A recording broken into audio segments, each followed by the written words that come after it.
Hello everyone, I wanted to do something a little different this week. Of course, I try to change things up a lot, so what I'd like to do this week is actually read a story that I wrote towards the end of last year. It's about 11,000 words, and timing myself, what I've decided to do is do 6 10-minute episodes that will release over the course of the week. So stay tuned every day this week to check that out. The story itself is autobiographical science fiction. So if that's not your thing, listen to the first 2 or 3 minutes, see if it catches your fancy. Otherwise, hopefully you'll enjoy this. All the subsequent videos, by the way, are going to be without an introduction or an ending. That way you can take them and just string them together as like an audiobook. Go to a YouTube downloader, grab the MP3, throw it on a CD or something. Should be fun. This is December 21st, 2012. Starting with the date, December 22nd, 2012. So, the world came to an end yesterday. Oh, it didn't? Yeah, I know. You're welcome. Okay, so less cocky, maybe. You know how in movies, or especially in video games, the world is going to end and only one person, you, can save it? That's kind of where I was, except there wasn't any sort of narrative disconnect. It was me. It kind of sucked. No, that's not right. It was awesome, at least looking back on it. But at the same time, it was as terrifying and exhausting as it was thrilling. Let's look back. December 20, 2012, 2200 Eastern, 3 o'clock UTC. Doomsday minus 2 hours, or plus 3 UTC. I was playing Gauntlet Dark Legacy with Steph on the Xbox. Like basically everyone in our culture, I was aware of the whole the Mayan calendar says the world will end on December 21st, 2012 thing. And like most of the people I also knew, for a variety of reasons, that it was bunk. Apparently, though, nobody told the kren'tavun. The media started out calling it a gas pipeline explosion, though I guess they're coming clean now. I don't even know if there was a pipeline near my house, but any research done after the fact is somewhat suspect. Mom somehow found out about the whole gas explosion thing and called me to see if I was alright, but, well, I wasn't exactly in one of AT&T's service areas. My lack of response, of course, freaked her out and she called a ton more times. What actually happened was that an advanced scout ship of a hexapedal, though not insect-like, I think they're closest to furry lizards, but being aliens, who knows exactly, alien species. It landed and began rounding up people in the area. I don't live in the total middle of nowhere, but it's remote enough that they must have thought they could grab some of us, put us on board their ship, and then bug back out. Bug. So after a terrifying, yet strangely civil encounter in the living room, sure, it busted in and brandished something that I assume was mean-looking to them, and none too friendly to us either, but it didn't actually throw us around or anything.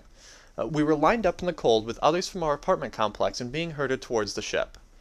The ship itself was roughly the shape of a school bus, just much larger.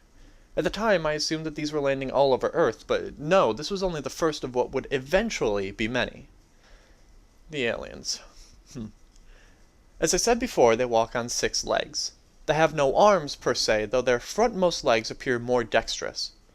Given more time on an evolutionary scale, they may have walked on their back 4 legs and used the front 2 as arms exclusively, but at this point they developed their hand-held items to be usable while walking on their 4 feet at the same time. Their torsos are about 2 yards long, and their bodies standing about a yard high. Yard and a half with their slightly raised neck and head. They have yellowish-brown fur, some with a more kitteny fuzz and some a bit longer-haired, though that doesn't seem tied to age at all. Race, maybe, can't quite tell.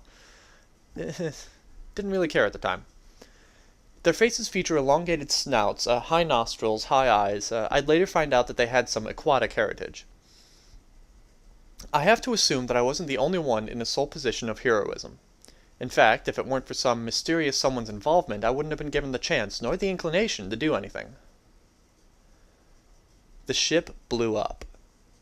There were people on it already, that much was certain. As near as I can tell, some brave soul managed to escape and destroy it. What they hoped to accomplish, I'm not sure. Surely this wouldn't be the only one. It was a delaying tactic at most. But it was a tactic that worked. The alien near us looked away, its jaw agape in what must be a universal expression of awe at the rising orange fireball. Fueled somewhat by adrenaline and sort of instinct, Imagine a Call of Duty cinematic that pointed you straight at it, telling you, "Look, dummy." I charged it and grabbed its weapon. I had no idea how it worked and frankly had a 50-50 chance of hurting myself or another human as much as I had of hurting it. I tried to call to mind the direction the creature had been pointing it and tried to approximate its odd claw grip. Something must have gone right as a bright purple flare erupted from the muzzles. Next, I smelled burnt fur and heard shouting, both English and alien. I took a quick moment to study the weapon in the dying orange light. It was made up of two pods, side by side, with a cross brace towards the front. The bottom of the pods were flat to allow them to be held close to the ground. I saw no aiming mechanism. I was pretty much firing from the hip. This was made worse by the odd firing angle. If I held it in the most comfortable, natural fashion, then if my fist was straight out horizontally, the pods would be pointed straight up or even a bit back towards me, with the trigger resting against my thumb. Not exactly ideal. I heard concrete next to me blowing up, reminding me of where I was. I quickly twisted the gun around to put the trigger in the crook of my thumb and forefinger, using my fingers to push the entire gun back into my hand. It wasn't perfect, but it was firing in the right general direction. It'd do. I turned to one of the aliens coming up behind me and fired a few dozen shots at it, scoring a lucky hit. Steph dove for its gun as other people broke and ran.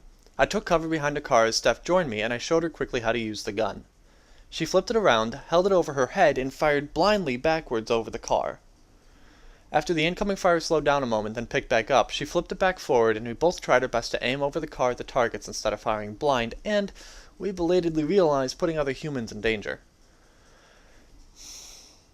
Can I stop for a moment and say that the sight of my fiancée firing an alien weapon over the hood of a car is kind of distracting in a sexy sort of way? Okay, I'm sorry, I just had to get that out. As we took out the few remaining aliens, more humans broke and ran for cover. We approached the wreckage, its flames warming our numbing hands. Fortunately, the gun design didn't require or even really allow for fine motor control.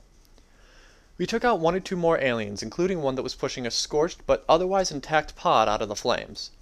The pod rested on a wheeled cradle. Warily, I approached it. With Steph covering me, I felt around a transparent window and eventually found a control panel with a flat screen on it. I touched it a few times, and it turned from purple to green, then back again. I waited expectantly, and nothing. Tried again. Purple to green to purple. Boater, green might not be good for them. Oh. Facepalm. I looked at the alien that we just dropped nearby, then at Steph. We dragged it over to the four-claw scanner, and hefted it up, slapping its palm against the glass surface. And wouldn't you know it, blew, and the hatch popped open an inch or so. I levered it the rest of the way open and peeked inside, again with Steph watching my back. There was no need for a chair as I knew it with these creatures. Instead, a bench ran along the length of the ship for a couple of yards, their torso length. On the ground, spaced roughly where their legs are, were collections of pedals, switches, buttons, and gears. Why, I intoned dryly, are there 6 pedals when there are only 4 directions? Steph laughed, a much-needed tension breaker. We stood there for a moment at a loss. Then I climbed in. "What are you doing?" Steph asked. Her tone suggested I was crazy, but she immediately dove in after me.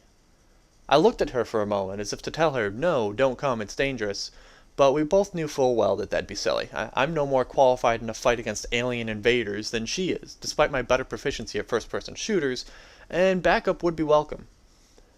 The hatch closed as this dialogue passed unspoken between us. It was a tight fit, but not cramped exactly. She managed to spin around. I sat with my back towards the wall and my feet at the middle set of pedals, and she sat in front of me with her feet at the front switches and knobs.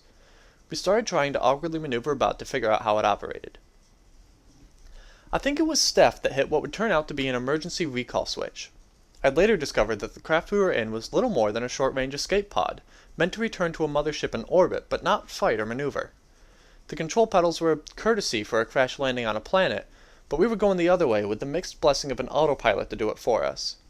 This also meant, of course, that once it got underway, there was nothing we could do but sit and wait, and wonder what happened next. December 21st, 2012, 0400 UTC. The trip up was uneventful, harrowing, and beautiful in a sense. Despite myself, I took a picture with my phone as we broke cloud cover. I wrapped my arms around Steph sitting in front of me and rested my chin on her shoulder. We didn't speak much, no psyching ourselves up for whatever we'd find, no wry, genre-aware observations. I made a weak joke about Mile High Club and Edge of Space and got an elbow in my gut for the trouble. For the most part, we just looked out. I took another couple of photos, beating the weather balloon space photos that were so popular over the last year, just before the craft pointed away from Earth and made its way towards the moon. As the view in front of us turned to empty starfields surrounding a startlingly clear view of the moon, we started to look around in the craft some more. I found a storage compartment behind me. Inside were a few boxes. Holding my breath, I opened some at random. One looked like food, but could just as easily have been plastic explosive. Another had bandages and pills. The outside of the box even had a cross on it if you stretched your imagination a little. A third opened up to the side of another gun like ours. I looked around the weapon carefully. There was a switch that might have been a safety, but I didn't touch it because it might have also been a self-destruct or something. Best not to play with something made by psychology foreign to Mother Earth. I didn't see anything that might have been more ammunition, but I did find a cable. One end matched a covered port on the gun, the other matched a socket in the cockpit. Dutifully, we recharged our guns. If green equals bad, and blue equals good held true, ours were mostly depleted from our helter-skelter firing. Between those two and the spare, we were now comfortably armed with uncomfortable arms, but it's better than nothing. The last thing in the box was a targeting visor that we recognized the invaders having worn. We tried for maybe 15 minutes to get it to fit on our heads right, but ultimately it wasn't going to happen. Even if we had gotten them to rest correctly, who knew how to get them to pair up with the gun to get targeting data from it. I looped the strap through a belt loop as a probable project later. Best not to ditch anything that might be useful. We should keep the medkit too, Steph said. She grabbed the box and felt around it, releasing a catch that spooled out 4 straps. She wriggled around until the top 2 were slung over her back. Satisfied that it'd hold, she took it back off and held it on her lap. Eventually, we noticed something in front of us. Oh yes, of course, the expected mothership. It formed a trapezoidal silhouette against the bright surface of the moon. I looked at the storage compartment behind me again. I considered it for a moment, then looked at Steph. She looked at it, then at me. "Oh no," she warned. "No way we're both fitting in there."